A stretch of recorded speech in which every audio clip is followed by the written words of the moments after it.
कहानी रूस की है, जहां एक युवा साहूकार के घर पार्टी चल रही होती है, जिसमें शहर के काफी गणमान्य लोग उपस्थित होते हैं। कई मुद्दों से होती हुई बातचीत मौत की सजा पर आ जाती है। अधिकांश लोग फांसी की सजा को अमानवीय मानते हैं और उनका मत है कि इसे समाप्त किया जाना चाहिए। बहुत सारे लोग आजीवन कारावास को भी अमानवीय करार देते हैं और उनका मानना है कि यह भी एक तरह की फांसी ही है, जिसमें व्यक्ति धीरे धीरे मौत का इंतजार करता है। इससे तो कहीं बेहतर फांसी ही है, जो कम से कम एक झटके में मुक्ति तो दे देती है। बहस में एक 25 वर्षीय वकील भी शामिल होता है, जो कहता है कि वैसे तो दोनों ही सजाएं अमानवीय हैं, परंतु यदि मुझे दोनों में से किसी एक को चुनना हो तो मैं आजीवन कारावास को ही चुनूंगा। कुछ भी हो, इसमें कम से कम जिंदा तो रहूंगा। इस पर साहूकार कहता है कि तुम्हें कुछ नहीं पता, आजीवन कारावास की स्थिति में तुम 5 साल भी नहीं गुजार सकते। इस बात पर वकील कहता है कि जीवन की न्यूनतम स्थितियों में भी मैं 15 साल तो आसानी से गुजार ही सकता हूं। मैं दावे से कह सकता हूं तुम ऐसा नहीं कर पाओगे। यदि तुम 10 साल भी इस प्रकार गुजार लो तो मैं तुम्हें अपने 2 करोड़ रुपए देने को तैयार हूं, साहूकार कहता है।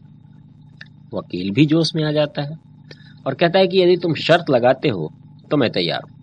एक तरफ तुम्हारे 2 करोड़ रुपए और दूसरी ओर मेरे जीवन के 15 साल। बोलो, है मंजूर? इस तरह यह बेहुदा शर्त लग जाती है। साहूकार बहुत अमीर होता है और 2 करोड़ रुपए उसके लिए कोई मायने नहीं रखते। उस पार्टी के बाद यह तय हुआ था कि वह वकील अपने कारावास के दिन सख्त निगरानी और सतर्कता में व्यतीत करेगा। यह भी तय किया गया था कि जब तक वह इस कारागार में है, ना तो वह किसी से मिल सकेगा और ना ही किसी से बात कर पाएगा। उसे कोई अखबार भी नहीं मिलेगा और ना ही किसी के पत्र मिल सकेंगे। इसका अर्थ शायद यह था कि बाहरी दुनिया में वर्तमान में क्या हो रहा है उसे इसकी जानकारी ना होगी। मनोरंजन के लिए उसे एक वाद्य यंत्र दिया जा सकता है, पढ़ने के लिए उसे पुस्तकें मिल जाएंगी और वह शराब पी सकता है और धूम्रपान भी कर सकता है। अर्थात वह अपने सांसारिक सुखों की पूर्ति जी भरकर कर सकता है। यह मान लिया गया कि बाहर की दुनिया से संपर्क के लिए वह केवल वहां बनी हुई एक खिड़की में से चुपचाप अपने लिखित नोट भेज सकेगा, और वह भी केवल साहूकार के पास, यानी किसी और को दिखाने के लिए वह कुछ भी न कर पाएगा। हर आवश्यकता की चीज जैसे पुस्तक, संगीत, शराब इत्यादि वह जितनी चाहे उस खिड़की में से ले सकता है। एग्रीमेंट में हर छोटी से छोटी बात को ध्यान में रखा गया था। इस कारण वह कारावास एकदम काल कोठरी के समान सख्त हो गई थी और उसमें उस वकील को 14 नवंबर 1870 की रात 12 बजे से 14 नवंबर 1885 की रात 12 बजे तक पूरे 15 साल गुजारना था। इसमें किसी भी प्रकार की त्रुटि होने पर, चाहे वह 2 मिनट की ही क्यों ना हो, साहूकार को 2 करोड़ रुपए देने के दायित्व से मुक्त कर दिया जाना था। इस कारावास के पहले साल में, जहां तक वकील के लिखे पर्चों से पता लगा, उसने अकेलापन और ऊब महसूस की। रात दिन उसके कक्ष से संगीत की आवाजें आती। उसने शराब और तंबाकू त्याग दिए और लिखा कि ये वस्तुएं उसकी वासनाओं को जागृत करती। अकेले में बढ़िया शराब पीने का कोई मजा नहीं।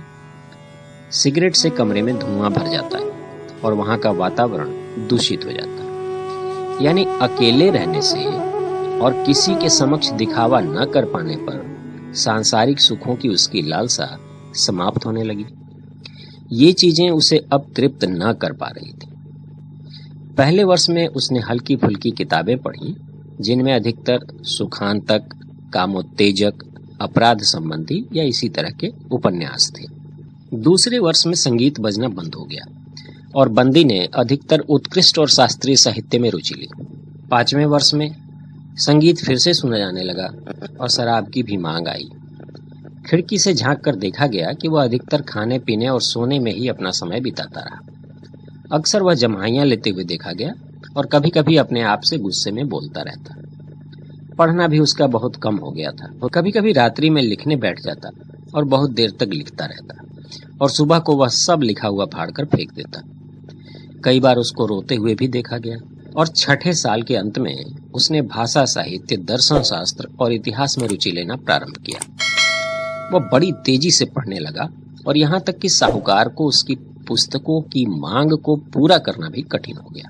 4 वर्षों में उसकी मांग पर कम से कम 600 पुस्तकें पहुंचाई गई। 10 साल के बाद वकील ने धर्मों का इतिहास और ब्रह्म विद्या पढ़ना शुरू किया। अपने कारावास के अंतिम 2 सालों में उसने असाधारण रूप से जो कुछ भी उसकी समझ में आया अंधाधुंध पढ़ा। साहूकार यह सब याद कर रहा था और सोच रहा था कि कल वह दिन भी आ रहा है जब इकरारनामे के मुताबिक कैदी को उसकी कैद से मुक्ति मिल जाएगी और मुझे 2 करोड़ रुपए देने पड़ जाएंगे। और अगर यह सब मुझे देना पड़ा तब तो मैं कंगाल हो जाऊंगा। मैंने ऐसी शर्त क्यों लगाई थी? उससे किसका लाभ हुआ? उस वकील ने तो अपने जीवन के 15 महत्वपूर्ण वर्ष नष्ट कर दिए और मैंने अपने 2 करोड़ रुपए फेंक दिए। क्या इससे लोग यह मान जाएंगे कि मृत्युदंड से आजीवन कारागार बेहतर है? यह सब बकवास है। 15 वर्ष पहले जब यह शर्त लगाई गई थी तब तो इस साहूकार के पास बेहिसाब दौलत थी, पर वह सब धन उसने सट्टे और जुए में गंवा दिया, जिस लत को वह छोड़ ही नहीं पाया और उसका सारा कारोबार चौपट हो गया। अपने धन के मद में चूर वह घमंडी साहूकार अब एक साधारण श्रेणी में आ गया था, जो एक छोटे से छोटे घाटे को भी बर्दाश्त नहीं कर सकता था और घबरा जाता था। अपने सिर को पकड़कर वह सोचने लगा, क्या बेवकूफी की थी मैंने उस समय। और यह बेवकूफ वकील जेल में मरा भी तो नहीं, वह तो केवल 40 वर्ष का ही है और अब वह मुझसे पाई पाई निकलवा लेगा और मेरे उस धन पर ऐश करेगा, शादी करके मजे लूटेगा, सट्टा खेलेगा और मैं उसके सामने भिखारी बनकर उसके ताने सुनता रहूंगा। नहीं, इसे मैं सह नहीं सकता। इस जिल्लत से छुटकारा पाने के लिए कैदी को मरना ही होगा। बाहर वातावरण में ठंड और सुनसान थी, सिवाय पेड़ों की शाएं साएं के और कोई आवाज नहीं थी। बिना कोई आवाज किए उसने अपनी तिजोरी से वह चाबी निकाली जिससे उस कैदी का कमरा 15 साल पहले बंद किया गया था। उसके बाद वह अपना ओवरकोट पहनकर अपने घर से बाहर निकला। बगीचे में ठंड थी और घटाटोप अंधकार। बारिश भी हो रही थी। तेजी से हवा में पेड़ झूम रहे थे। कुछ भी दिखाई नहीं पड़ रहा था। टटोलते टटोलते वह बंदी गृह तक पहुंचा। वहां उसने चौकीदार को 2 आवाजें लगाईं पर कोई उत्तर नहीं मिला। ऐसा लगता था कि चौकीदार खराब मौसम के कारण कहीं जा छिपा था।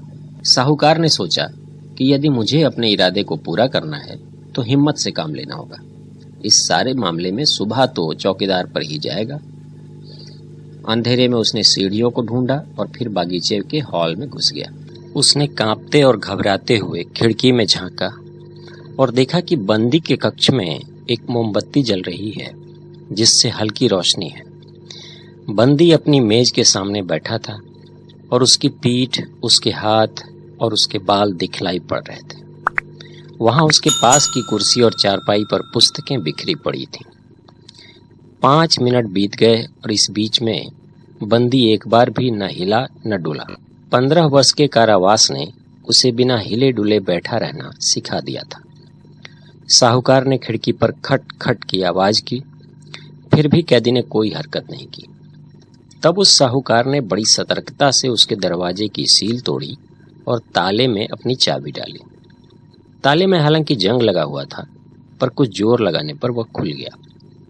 साहूकार सोच रहा था कि इसके बाद तो बंदी चौंक कर उठेगा, पर सब कुछ वैसे ही शांत रहा।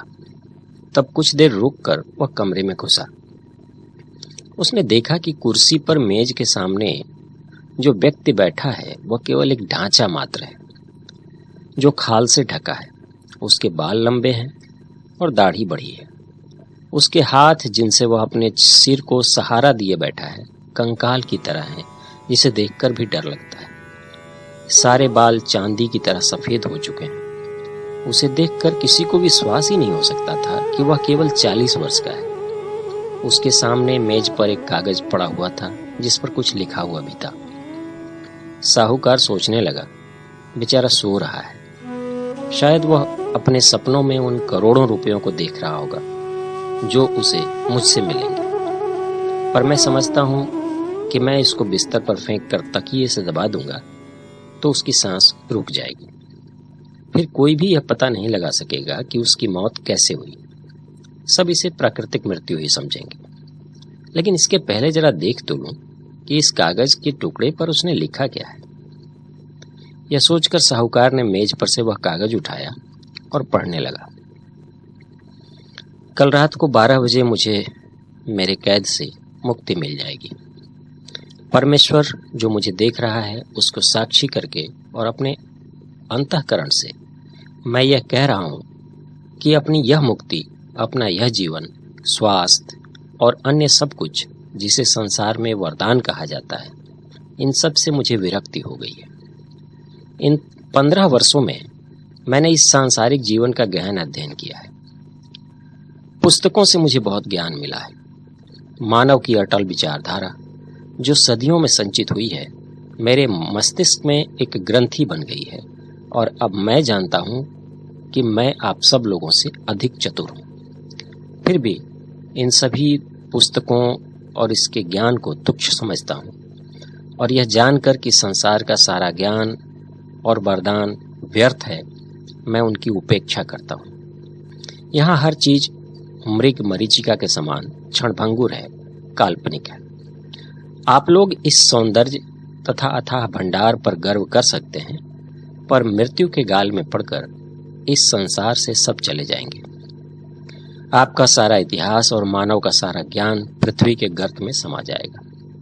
मेरे विचार से आप सब मदांध हो रहे हो और सच को झूठ और बदसूरती को सौंदर्य समझ रहे हो। तुमने पृथ्वी के सुखों के लिए स्वर्ग को गिरवी रख दिया है। इसलिए उन सब सुखों के त्याग के लिए मैंने तय किया है कि अपने कारावास की समाप्ति से 5 मिनट पहले ही निकल जाऊंगा और आजीवन संन्यास ले लूंगा, जिससे कि साहूकार अपना धन अपने पास रख सके। साहूकार ने उस पत्र को पढ़ने के बाद वहीं मेज पर रख दिया और उस अद्भुत व्यक्ति के सर को चूमकर रोने लगा। फिर वहां से चला गया। उसे अपने ऊपर इतनी ग्लानि हो रही थी जैसे पहले कभी नहीं हुई। अपने कमरे में आकर वह बिस्तर पर लेट गया और उसे अपने हृदय में मलाल के कारण बहुत देर तक नींद न आई। अगले दिन प्रातः चौकीदार भागता हुआ आया और उसने बतलाया कि वह बंदी खिड़की में से कूदकर फाटक के बाहर चला गया। अफवाहों से बचने के लिए साहूकार ने बंदी के कक्ष में जाकर मेज पर पड़े उस सन्यास वाले कागज को उठा लिया और अपनी तिजोरी में सदा के लिए